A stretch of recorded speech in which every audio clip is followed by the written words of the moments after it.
The only constant in life is change. That's not one of my crumbs of wisdom. Some ancient Greek nerd named Heraclitus said it. Basically, everything is in a state of perpetual flux, and well, you better get used to surfing the waves of chaos.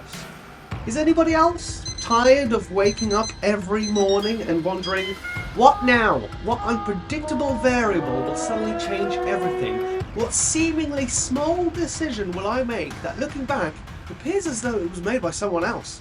Have I failed at making a home for myself? Or was this place meant to be an oasis before my next journey? I don't know, but I can't keep carrying all this crap with me. Oh, memories of a time when ignorance was bliss. Life was a little easier when I was an irresponsible clown. I think I was a good performer, but I don't know anymore. I feel successful, but I can't afford next month's rent. I am trailed by debt, and the world's atrocities make me feel guilty when I want to be playfully silly. Ah, look at that smile. Good times. Well, that's the end of that career. I thought about getting a normal job, like you normal people. You know, door supervisor. Hey you! No trainers. Let me check your butthole for cocaine. You know, working security, fighting crime, maybe get hit by a wave of radioactive fallout and have superpowers. Yeah! Fighting something really naughty. Because there are monsters out there. I would know. I have one in me. And that monster is depression. Or some sort of grief and trauma that won't leave me. Let's just take a look through these two disposable cameras from my trip through the United States. I only recently found out that I've been living with PTSD for the last few years. I mean, it explains a lot. I took pictures of nobody. Literally not a single soul. It's just entropy, entropy, entropy. Might that have been a reflection of my inner world? Huh? Was I trying to tell myself something but was too stupid to realise? Huh? Well, gee, Doctor, I don't know why I was carrying a Ouija board with me. Let me ask the other one. It's hard recovering from a defragmentation of the self. It's painful. And lonely. Lonely. Just look through my sketchbooks. I was screaming for stability, for something, someone to help me. I didn't know I was carrying so much pain. Release the chimera. Clearly, I'm blind. For the chaos brimming underneath the surface was laid out in my sketchbooks. Look at this mess. Trying to be understood.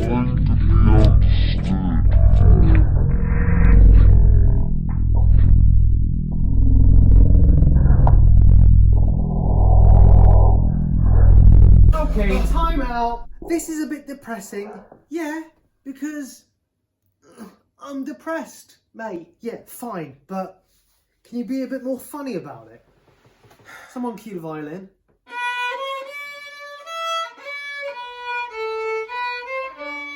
Can you feel the love tonight? Yum yum. Great choice. Great choice. It's not just sad. It's... Yeah, shut up. Jesus. Alright, what are you trying to achieve? I want to get healthier. Okay. Happier. Yeah, cool. But I couldn't get my shit together, so it looks like we're going to end up living out of a bag. Again. Yeah, but things are different this time. How? Well, we just gotta, get rid of some things. Yeah, I know. That's what's hard. Like, what am I supposed to get rid of? Let's maybe change the song. A Time to Say Goodbye by Botticelli. Yeah, I don't know that one. Well, try. Or sing it.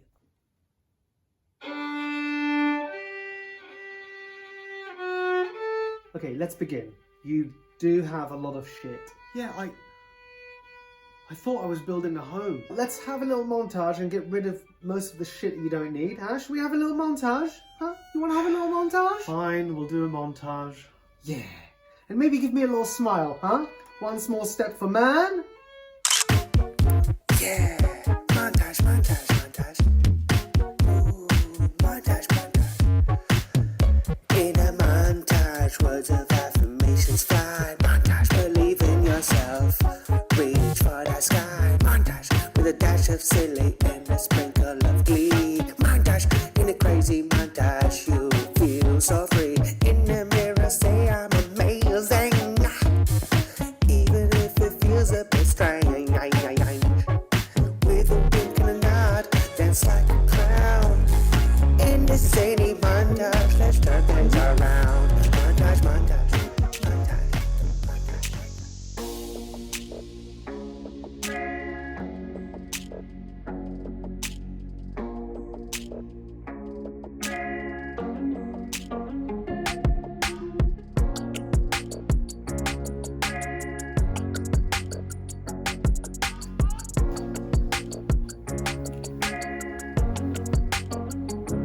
basically, we're talking non-attachment. The practice of not clinging to people, possessions, emotions, outcomes. I mean, it doesn't mean not caring, but somehow being fully engaged with life without being controlled by it. Accepting that you can't force situations or people to be a certain way, which, is true. Most pain does come from resisting change or grasping at things that are impermanent. Because everything does change. And so embracing non-attachment might help you flow with life instead of resisting it. Our happiness isn't tied to external things, but comes from within. Yeah, thanks. But also, what do I do with all the stuff that I've collected? I quite like my stuff. There's some stuff that I want to keep. But I don't have a secure place to keep them. So do I just, throw it all away? Like this painting, for example. Although not exactly masterful, it's one of my first paintings. I quite like it. And that box full of books. It's full of books. And it's so heavy. It's maybe a metaphor. Maybe reality is presenting me with a metaphor. Do you want to carry all of that? No, I don't want to carry all of that. But there's some good stuff in there. Especially the notebooks. Like all of these notebooks that I just wrote, like all of my madness after I woke up with amnesia. I literally needed these notebooks to reconstruct myself. And so, yeah, I kind of want to keep them for posterity's sake. Or in case I forget again. But I don't know. Is it blocking new things from entering my life? It's important to make space, to invite something new. Yes, maybe, but also, when troops invade a country and then leave suddenly, or when a leader dies, the vacuum that gets left behind in their wake gets filled by the unknown. and that's pretty scary, because what will be transformed in the borders of that empty space? Maybe I don't want to let some things go. Even if the memories are now a distant dream. Like my cats. I have to let go of my cats. And luckily I found them a nice home. But it's frustrating. Sometimes it feels like living with non-attachment it's a bit sociopathic. It's like, nothing matters. Nothing matters. It's like flirtatiously playing with nihilism. Because in truth, especially in eternity, nothing really matters. So that's where I am in my current moment in life. It's a fun challenge, and I suppose making these videos helps me to try and understand, because sometimes I create things and sometimes I'll write a bit of a script and I'll follow it, and then at other times I just trust my instinct with how I create things, and so it feels like I'm collaborating with this deeper version of me, with this maybe subconscious or even unconscious. I'm not smart enough to know psychologically or spiritually what I'm talking about, but there is a harmony sometimes with how things come together, and so I'll just trust. I mean, I'll essentially trust what I do. But sometimes what I do is destructive. Sometimes destructive to me, and sometimes destructive for others, and that doesn't feel good. But then, would you say that autumn is destructive? It literally kills every natural thing around us. Like the environment literally dies, and we see it, and then we go through this death period, and then spring returns, and we return to colour and vibrancy and aromas and love.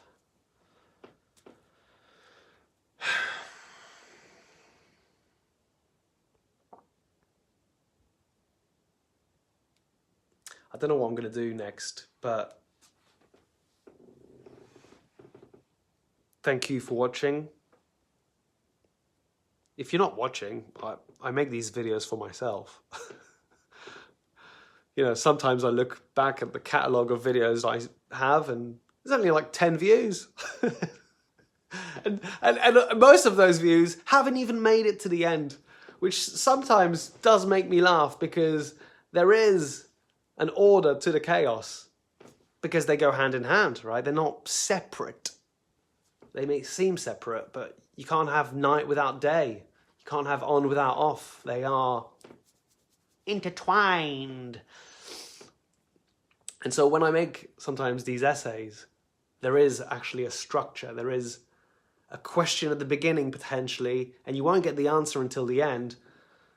And people don't watch till the end. Which is pretty funny, but I don't know. I do these videos for me, but if you are watching, I appreciate it. Thanks for your company. And let's see what happens next, eh?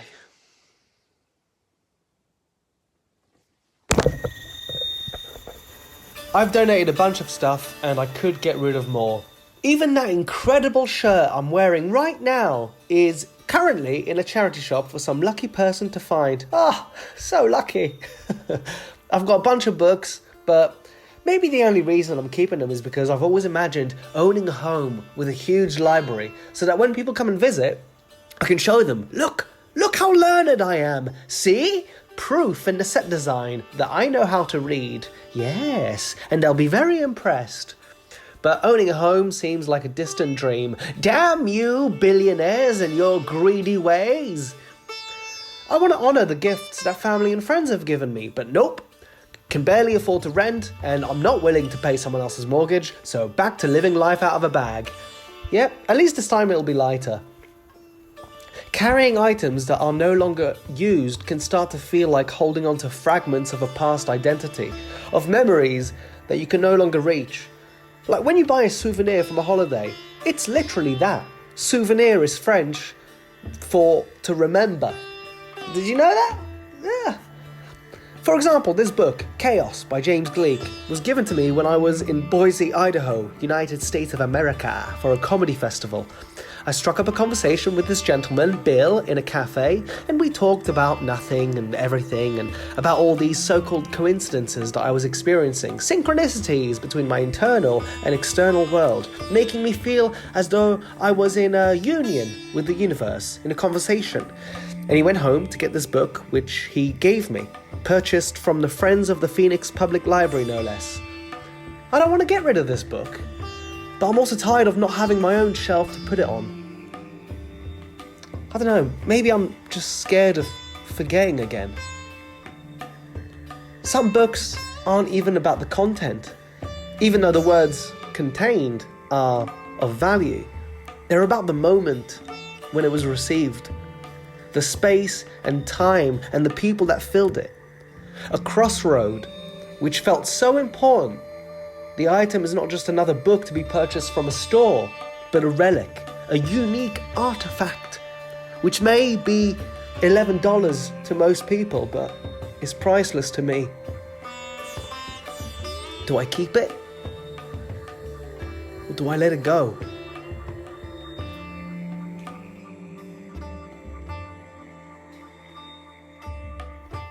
I'm going to meditate so that I may work out what to do with the rest of my shit. Something about the kingdom of God being within, and therefore I don't need anything else. Yeah, say that to homeless people, or my landlord. What do you mean I owe you rent? The money lives inside of your heart. No? Not convinced? Okay. I'm off to stay with my dad for a while. That's right, ladies. I'm almost 40 years old and going back to live with Papa. I am a beacon of success. At least it means I can bring some stuff with me and maybe keep it at his when I leave, huh? Stuff like gardening things, because this cost me a bunch of money thinking that I could grow my own vegetables one day. Kitchen things, because this cost me a bunch of money thinking I could cook the vegetables that I grew. Bedding things, because this cost me a bunch of money and I'm getting too old to not sleep comfortably. I'm starting to understand something. Huh? Oh, I'm having a vision. Oh, money. I want money. What do I have right now? £22. Wow. Hey ladies, did I mention I am a beacon of success? There's supposedly billions of money out there. I just need to find it. Money! Oh, money! Where are you? Ready or not, here I come. No, actually, wait. You come to me, money. I am a magnet for cash. Oh yeah, words of affirmation. I am a magnet for cash. Come to me, money. Yes, I must shed the old skin and get rid of more. The universe demands sacrifice. My notebooks. My beloved notebooks. Fine. And the friction between my internal world and the external would sometimes weave inexplicable things that had the taste of psychosis. Right? So from the outside, I must have looked crazy, but I was simply trying to make sense of everything from scratch. Right? That's why I have like drawings of like black holes and stuff, because that's, as far as I was concerned, that's where I was, lost in the fabric of space-time, and I had lost touch with everyone. I'm not too sure if, like I don't know if these are two singularities trying to connect with one another or a pair of titties. That's where my mind was at. Very confusing. And here's some sketches that I made about time, right? So how we might navigate through time. And I don't know, both arrows going forward in time, they each perceive it as going forward, and yet they go in different directions, right? And therefore maybe experiencing it at different speeds. What might be a year for someone could be a day for another, but when you meet, it's impossible to truly explain that dissonance, because unless you both have the same language of time, as if time is a language, then anything said will just sound like the mad ramblings of a lost soul, i.e. me. So all of these notebooks, this is my very own red book, Negotiating Identity with the Universe. See, while I was doing all of this, it all made sense, and looking back, there is order in the chaos. There is beauty in the horror. But just for anyone else, it might seem like I'd lost touch with reality, which I did. And yet at the same time, it's as if I had finally made union with the essence of the universe. This is the thing, man. When you try and explain the thing that I experienced, it does sound illogical, unfathomable, and yet so real that it has transformed me into something that sometimes makes me say that I died, just because this new thing that has emerged out of this black hole is unrecognizable to the old me, to the old identity, and therefore it's why both my internal and therefore my external is alien. But for everyone else, it's like I'm the alien. It's so confusing trying to make sense of God? I don't know what it is. But I think the word God is interesting because it's everything. And once you can connect with the fact that, I'm made of matter, and so is my external world, and so we are ultimately not separate, And the word matter is rooted in the word mother, right? Which potentially is just poetic. But ancient civilizations were in touch with this union between the quote-unquote individual person and this great cosmic womb. Anyway, I'm going to go through my notes now and see what nonsense I wrote. There were so many funny memories with interesting tidbits of wisdom and lunacy that I decided to record a read-through of the notebooks, which I'm sharing on my podcast, Art of the Covenant. Available on most streaming platforms, 6 episodes. Go check them out if you want to do a deep dive and see if you can find yourself in the madness. Perhaps letting go has its own timing. Much like a ripe fruit falls when it is ready to be eaten. Nothing exists independently. The existence of one thing is contingent on the conditions and existence of others. Maybe then, there is a mutual arising to the unfolding of life, the unfolding of story. The art of letting go is simply another name for one's ability to surf the waves of chaos. I wish you all luck on your journey. And remember that